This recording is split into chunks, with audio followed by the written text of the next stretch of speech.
TaxAct understands you haven't memorized the tax code. That's why TaxAct has live experts to help. TaxAct can even do it for you if you prefer. It's the easiest way to know you're doing it right.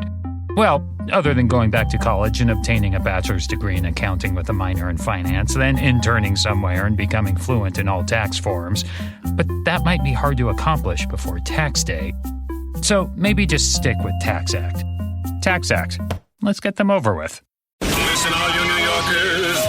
Excuse me. Taxi. Okay, we're looking around. This is the 77 WABC minicast.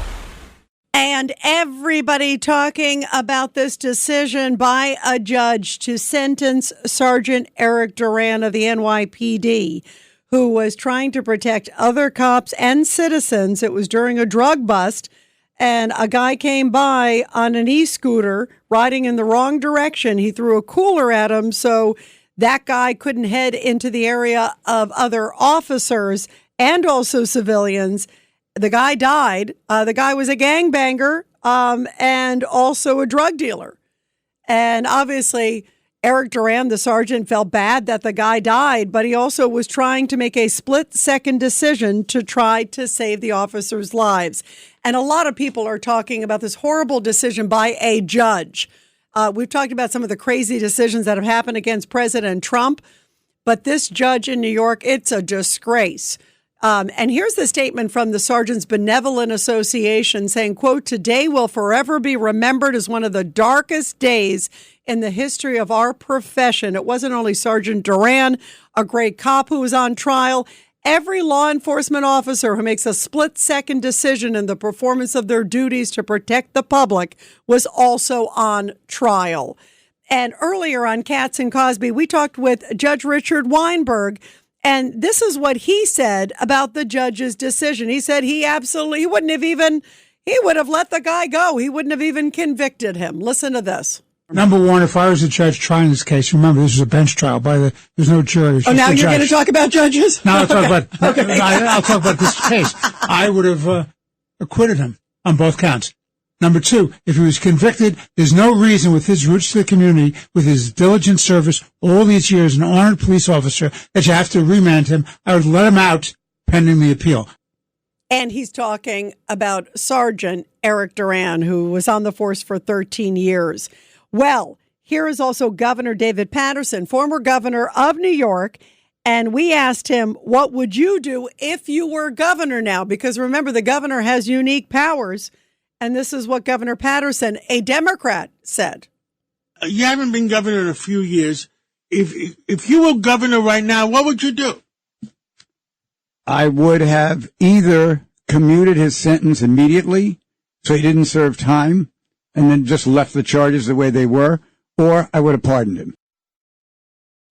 Bravo. The question is, would Kathy Hochul do that? I don't know. She's in an election year. She seems to be catering a lot to Zoran Mondani, Democratic Socialists, and others. And remember, a number of them have had these defund police policies.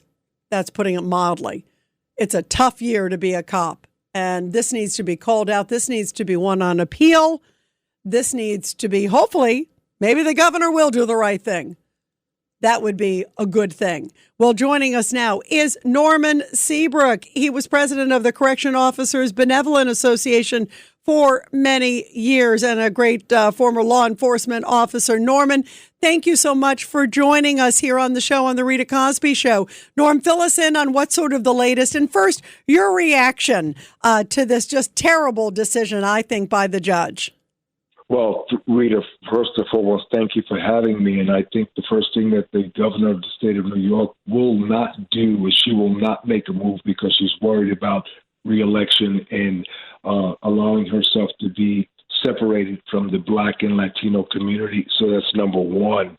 Number two, I think that's very, very important that people need to understand is that this sergeant, the detective that went out there to do the job of protecting the Blacks and Latinos of the community of the Bronx did not go out there in anticipation of killing or involving himself in something that would have resulted in a death of an individual. The third thing that I think that's very, very important is that people seem to forget is that the people of the community continue to cry for help in our communities when Black and Hispanic kids are shot down by bullets in the streets of New York. The fourth thing that I'd say is that this sergeant was a leader of a task force that allowed to take 50 guns off the streets of New York. And if you take a 9mm and you put 10 rounds in each one, that's 500 rounds that could have been killed by a Black or Latino child killed in the Bronx. The fifth thing that I'd say is more importantly than anything else is that this individual sergeant did not go out there to do that. He did something in anticipation of protecting the community, and unfortunately, this happened. He didn't pull his gun. He didn't shoot his gun. He didn't try to strike this person down by just shooting off stray bullets. Something happened. It fell astray, and at the end of the day, this young man died, and I'm sorry for the family of this young man that died, but at the same time, think about all of the people that were killed by the things that continue to go on in Bronx County, Queens County, Kings County, all of these counties around the city of New York. I think that the sixth thing that I'd say, Rita, is that's very, very important is that this individual sergeant is now housed at Rikers Island. But I will tell you in full disclosure, as I spoke to some individuals, that this individual now is housed at what's called I'm not even going to say where he's housed at. Yeah, don't say, but he's in sort of a separate area. Is that safe to say? Yes. That's safe to say. Good. He has a television. He has a telephone. He has his own shower. He will be escorted to and from by a supervisor and a correction officer. He's in good hands right now until the appeal comes in play, where he's allowed to continue to fight the case from the street as opposed to fighting the case from behind the gate. Rita, you know firsthand how I believe so much for correction officers, police officers, firefighters, the blue-collar worker of the cities of New York, and what you do is so important to us. What John does is so important to us. And I think that some people seem to forget something here. And the most important thing is that they forget here is how many Black lives really matter. Yeah, no, that's a great point. And Norm, you're an African American and as someone who's been in law enforcement a long, long time. And you bring up a great point. This is a guy who was in the community trying to protect the community. And yet this happened. And to me, this is shocking that this judge made this decision and said this is a deterrent. What is he saying? It's a deterrent from? A deterrent from what law enforcement doing their job? And what kind of impact does this have on law enforcement in New York and around the country? Because this petition to hopefully keep Eric Duran out before the judge came down with his decision, there were 11,000 officers from around the world. This case has really touched the globe because there were so many officers who say, we just make these decisions. And it was a terrible accident that the guy died, but the officer was trying to do his best. So what message does this send? What kind of chilling effect could this have on officers, sadly, Norm? I think that this sends an effect of the de Blasio administration has set a precedence in the city of New York that hands off, do whatever you want, have a nice day, and whatever it is what it is.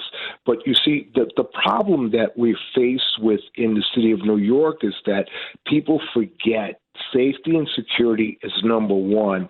We seem to forget that there is a thin line between love and hate. We all get that. But at the end of the day, you take a guy like Raymond W. Kelly, someone who was loved by everybody. This man could do no wrong. And he did his job the way that it was supposed to be done. And that's why I respect the present police commissioner, Tish, for doing the job that she's doing. But something is missing here. What's missing here is that the public doesn't really understand what the police officer, correction officer, firefighter goes through. When a firefighter saves a Black child or has Hispanic child from a Bronx fire 5 stories high. They don't care about that. It's a one-day story. We don't honor that. But 343 of them were lost in 9/11. They don't care about the police officer that goes into a gun battle and saves 5 or 6 young kids that are shot in the parks, in St. Mary's Park or Bronx Park East or Williamsbridge Park. They don't care about that. We seem to forget that. But I will say this to you, Rita. All of the listeners listening right now know that they are the ones that want the police protection in our communities, but we have to support them. We have to support them. We have to come out to the courts and tell those judges that, hold on a second, man, you're making a mistake here. He took 50 guns off the street. If you take a 9mm with just 10 rounds in it, at 50 guns, that's 500 rounds. 500 rounds that could have been shot and killed by a young black or Latino child or a white child or an Asian child on the streets of New York City, simply because this man was so aggressive. He didn't have no disciplinary action. He didn't have something. He did not go out here trying to destroy the life of someone. He went out here trying to protect the community. Yeah, absolutely. That's the thing. Get in the head of the law enforcement. And you know what's amazing to me, Norm, and everybody, we're talking to Norman Seabrook, who was president of the Correction Officers Benevolent Association for many years. And Norm, how could a judge, you would think a judge would know better. They understand that police officers have tough jobs. I mean, get in the head of the law enforcement and also defer to the officer. When I say defer, listen to, okay, if he's saying my goal was not obviously to kill this guy, my job was to stop this guy so we couldn't create further harm. To me, it's a no-brainer. I mean, if it had been in a jury trial and I was on the jury, I would say, I can't convict this guy. You know, I think he genuinely made a mistake. It's a terrible tragedy. I feel bad for anybody losing their life. But, and yet that's not what happened here. In this case, they went after him, and to the point where he's behind bars. You have a cop behind bars. I mean, this is shocking that a judge doesn't know better. I think part of it is because the judge gets in his or her car and drives to his or her home way away from the South Bronx, way away from the violence and the effect of the community, of the drugs, the crack, the epidemics, the gang violence, and everything else. Listen, I'm not taking anything away from what the city is trying to do to rebuild us, to make us better. But I will say this, and I think this is very, very important. We've got to be able to have a line of communication, and I think that WABC gives us that line of communication. Some people may or may not agree with it, but at the end of the day, it is what it is. We're in uncharted territories. And being in uncharted territories, and Rita, you're an expert. You've been to Afghanistan.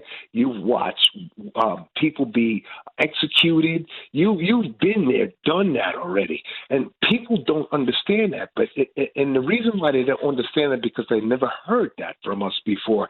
And I think that at the end of the day, we have to allow ourselves to establish some type of communication between the public and the police. And the police are being subjected. And these same police officers are children of mothers, fathers that live in our community. Yeah, I agree. And we need to love and appreciate them and appreciate they're just trying to do the best they can to protect all of us. Norman Seabrook, thank you so much. And thank you for your great service, my friend, with the Correction Officers Benevolent Association. Always great to get your perspective. Thank you so much, Norm. Thank you, Rita. Bye-bye. Thank you very much.